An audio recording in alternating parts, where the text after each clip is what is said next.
Hello guys, welcome back to our channel. आज आपण पावभाजी करणार आहे। इकडे आपण सर्व कापून घेतला आहे।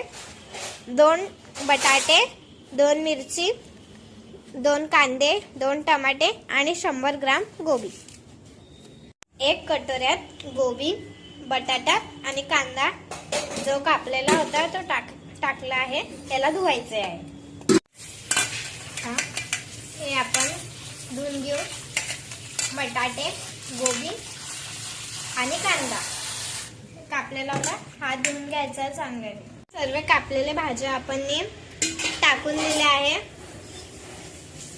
गॅस चालू आहे आणि याला आपण आता 2 शिट्टी देऊ। इकडे मटर नव्हते, आम्ही टाकलेलं नाहीये, तुम्ही मटरही शिजवू शकता।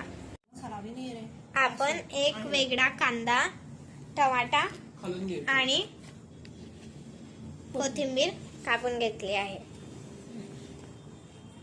जे उकळलाय, आता आपण याला स्मॅश करून घेऊ। कढईमध्ये तेल टाकलंय, मग त्याच्यात जिरा, मोहरी आणि कांदा, अद्रक लसूण पेस्ट, टमाटा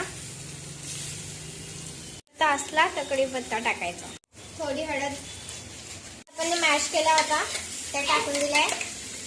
पाणी टाकायचं, चवीनुसार मीठ, नंतर कोथिंबीर, नंतर पावभाजी मसाला टाकलाय।